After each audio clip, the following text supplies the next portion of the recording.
Chapter 16. DJ. DJ skipped up the 30 flights of stairs to Mrs. Jewell's room. He was grinning from ear to ear, from nose to chin, from here to there, and back again. "Hey, DJ," Todd shouted. "Glad to see you." Todd was a pushover for smiling faces. Mrs. Jewell heard him. She began to write Todd's name under the discipline, but when she saw DJ smile, she put the chalk down. "Good morning, DJ," she said. "What are you so happy about?" DJ grinned and shrugged his shoulders. Mrs. Jewell smiled. Damien looked at the smile on Mrs. Jewell's face, then at Todd's, and finally DJ's. Then Damien smiled too. His smile was almost as big as DJ's. They were best friends. Once they saw the two of them smiling, the rest of the class couldn't help but smile. Rondi had a very cute one, due to her missing 2 front teeth. Nobody had an ugly smile. Jason came to school late. He was very upset. But the first thing he saw was Damien's smile, and he felt a little better. Then he saw Rondi's toothless smile, and he even began to smile a little himself. But when he saw the piano on DJ's face, he felt laughing onto the floor. Everybody started to laugh, even Katie, and she hardly ever laughed except when someone hurt themselves. The whole room seemed to be laughing, not just the people in it. The blackboard chuckled, the ceiling snickered, the desks were jumping up and down, and the chairs were slapping one another on the back. The floor was very ticklish. It laughed until the walls turned purple. The waste paper basket started to sing, and the pencil stood up and danced. Finally, things began to settle down. Mrs. Jewell wiped her eyes and said, "DJ, why don't you tell us why you are so happy? At least let us know what we were laughing about." But DJ kept on smiling. "Aw, come on, DJ," said Dee Dee. "Tell us." DJ didn't say a word. He couldn't. His mouth was stretched out of shape. "Let us guess," said Ron. "If we guess right, you will tell us." DJ nodded his head. His smile began to hurt his ears. Everyone took one guess. "Have you been swimming? Is it your birthday? Are you in love? Did you get a green ball?" Nobody guessed right. At recess, DJ was still smiling. Louis, the yard teacher, called, "Hey DJ, come here." They walked to the far corner of the playground where they were alone. "What's up, DJ?" Louis asked. DJ just smiled. "Come on, DJ. You can tell me.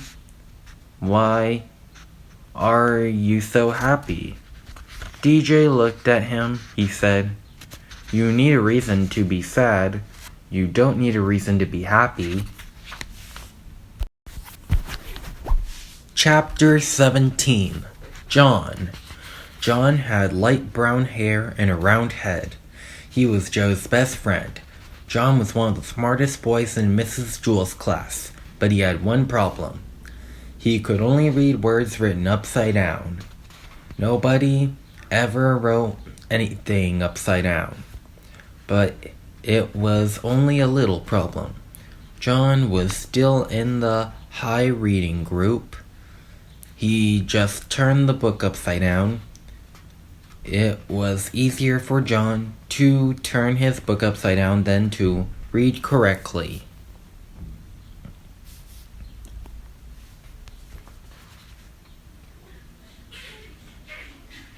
But the easiest way isn't the best way. The Mrs. Jules said, "John, you can't go on reading like this. You can't spend the rest of your life turning your books upside down." "Why not?" asked John. "Because I said so, Mrs. Jules. Besides, what happens when I write something on the blackboard? You can't turn the blackboard upside down." "No, I guess you're right," said John. "I know I'm right," said Mrs. Jules. "You're going to have to learn to stand on your head." John couldn't stand on his head. He had given up trying. You would have to if you had fallen over so many times as he had. Joe was John's best friend. He could stand on John's head every time John fell over. Joe stood on his head. "After all, what are best friends for? My head is too round, Mrs. Jules. I can't stand on it," said John. "Of course you can, John," said Mrs. Jules. "If Joe can stand on your head, so can you." "It's easy, John," said Joe. "I can't," John repeated. "I always fall over." "Nonsense," said Mrs. Jules. "All you have to do is find your center of balance. Now, up you go." John put his head on the floor and swung his legs up. He fell right over. Then Joe stood on John's head. "See, John? It's easy. Nothing to it," Joe said. "We'll help you, John," said Mrs. Jules. "Joe, get off John's head and get me the pillow from under my desk. Nancy, Calvin, come here and give us a hand." Mrs. Jules took the pillow from Joe and set it on the floor. "All right, John, we'll surround you," she said. "We won't let you fall." John put his head on the pillow and swung his legs up. He started to fall one way, but Nancy pushed him back up. Then he started falling our way, but Calvin straightened him out. John kept falling a little bit this way and that way until at last he found his center of balance. "Hey, Calvin, bring me a book. You don't turn it upside down." "Hey. Ooh, ah." While Calvin went to get a book, John fell flat on his face. "You better stay off my head, Joe," he warned. "Are you all right, John?" asked Mrs. Jules. "Yes, I think so. I feel a little funny. Hey, I can still read the blackboard and I'm not upside down. I can read it right side up now. When I fell, I must have flipped my brain or something." "That's wonderful, John," said Mrs. Jules. "Here, put the pillow back under my desk. As a reward, you may have a Tootsie Roll Pop from the coffee can on top of my desk." John placed the pillow on top of her desk. Then he looked under the desk. He couldn't find the Tootsie Roll Pop anywhere. Chapter 18. Leslie. Leslie had 5 fingers on each hand and 5 toes on each foot.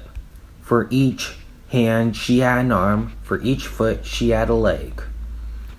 She was a pretty lucky girl, and she had 2 lovely long brown pigtails that reached all the way down to her waist. When Mrs. Jules asked her a question, Leslie could raise one of her hands.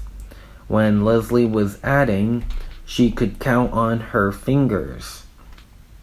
When Paul pulled one of her pigtails, she could kick him with one foot while standing on the other. But Leslie had one problem. She didn't know what to do with her toes. She had 10 adorable little toes and nothing to do with them. As far as she could tell, they served no useful purpose. Suck your toes. That's what I do, said Sherry, but Leslie's foot wouldn't reach her mouth. Well, that's all toes are good for, said Sherry. She put her foot in her mouth and went to sleep.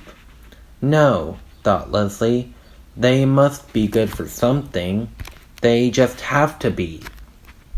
During recess, she asked Dana, Dana, what do you do with your toes? I scratch the back of my legs, said Dana. First I scratch my left leg with my right foot, then I scratch my right leg with my left foot. But my legs don't itch, said Leslie. That's good, said Dana. In case you can scratch my legs, would your help I can scratch both at the same time? No, never mind, said Leslie. She walked up behind Louis, the yard teacher, and hopped on his shoulders. Louis, said Leslie, I don't know what to do with my toes. Louis tugged her foot.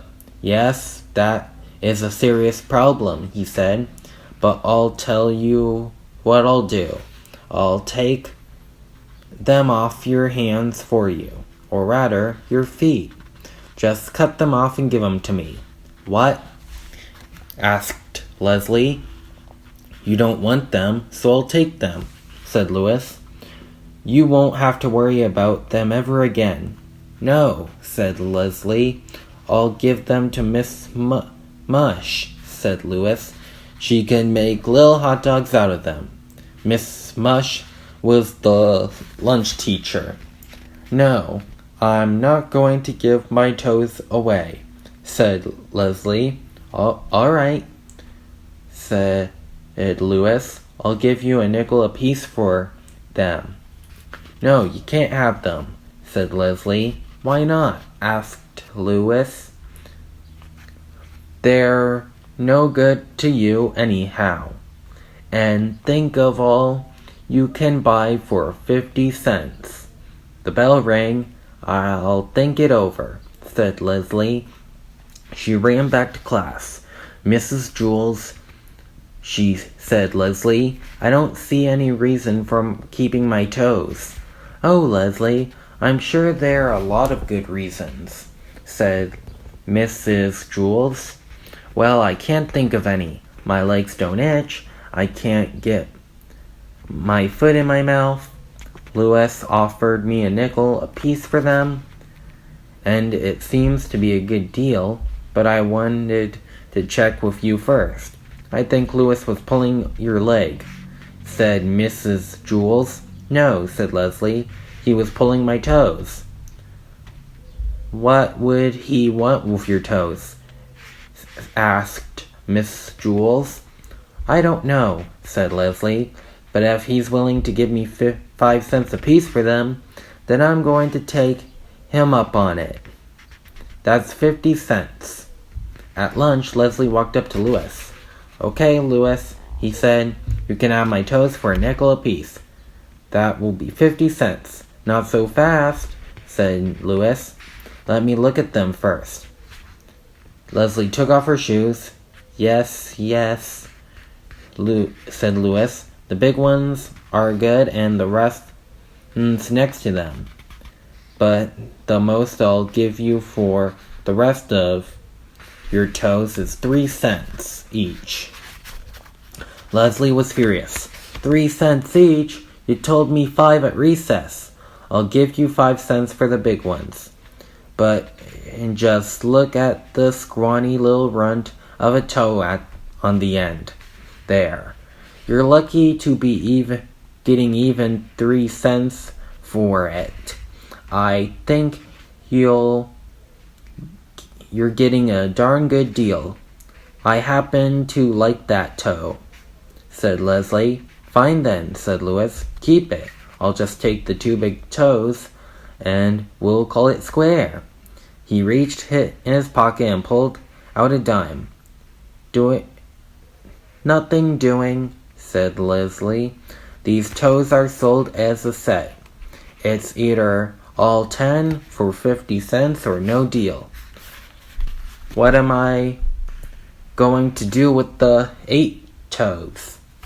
"Then forget it," said Louis. "I'm not going to give up a nickel for those scrawny little end toes." "Fine," said Leslie. "No deal. My toes will be here if you change your mind." She turned around and walked towards the hopscotch area. "Wait a second," Louis called. "I'll give you $1 for each of your pigtails." Leslie turned around and looked at him with fiery eyes. "Cut my hair," she exclaimed. "Are you crazy?" Chapter 19. Miss Zarves. There is no Miss Zarves. There is no 19th story. Sorry.